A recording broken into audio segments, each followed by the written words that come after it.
Doing box number 58.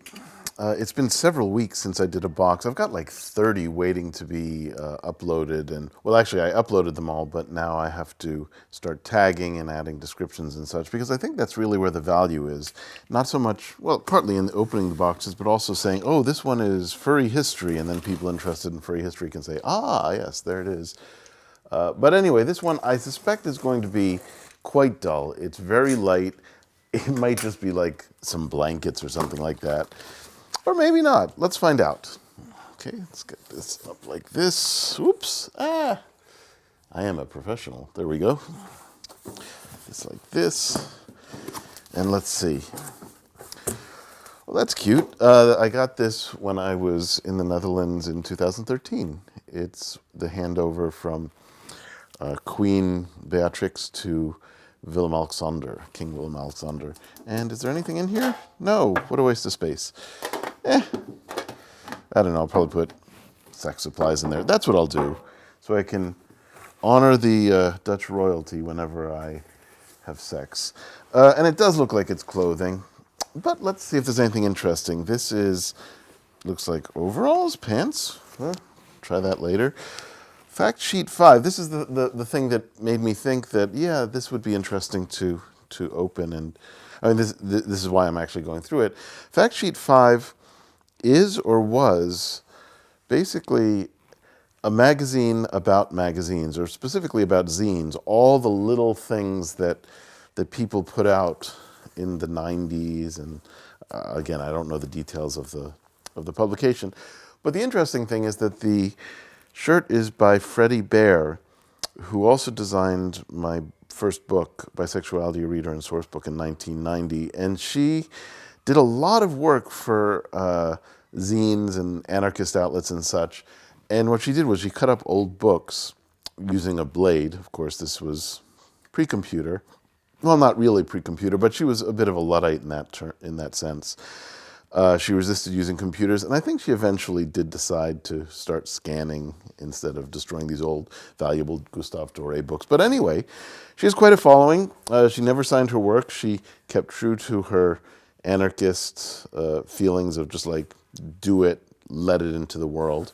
And I have a few other pieces of hers. She actually gave me an original as well. Oh, wow. When I was at Mac Week magazine, again, we're talking 90s, there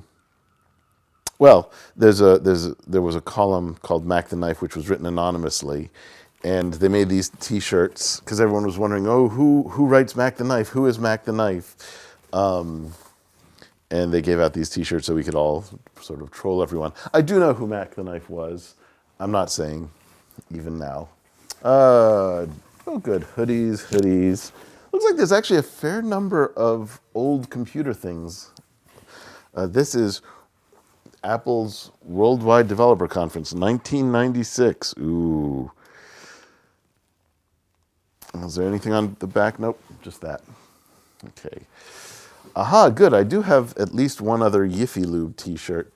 This is a furry thing. The word yiff, the way it was described to me is it's the sound that two foxes make when you rub them together.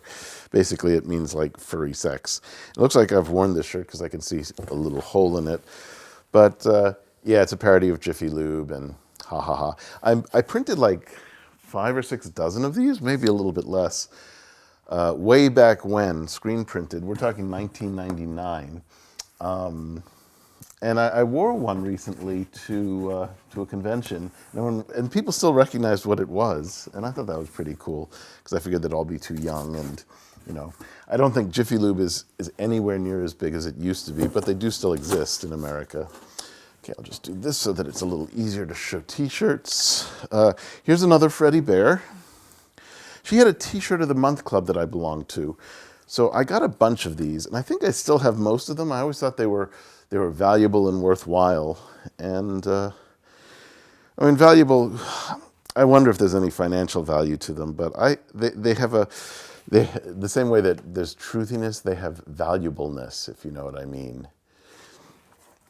They're very beautiful. She does great work. I assume that she's still around and working. She was older than I was by like 15 years, which means she would be, holy shit, 70. God damn. I was 23, she was 38 when the book came out. Yeah, beautiful stuff. And if anybody's watching this, and I mean, I suppose I could look her up, but I don't think she ever really did that much online. If you do a search for her, and it's Freddie Baer, you'll find mostly just her publications, nothing from her herself. For a while, when medical marijuana was first a thing in San Francisco, well, when I first started encountering it around 2007, when I got my card, I started going to a lot of the clubs and the dispensaries, they're called in California, and just sort of getting to know the culture. And I had and probably still have a bunch of T-shirts. And then finally a Sue Spammers T-shirt. I showed a bunch of these in another box that I opened. This was an organization that I started. We had a conference. We had members. It's arguable whether we actually accomplished anything, but hopefully there was a little bit of education. Who the hell knows?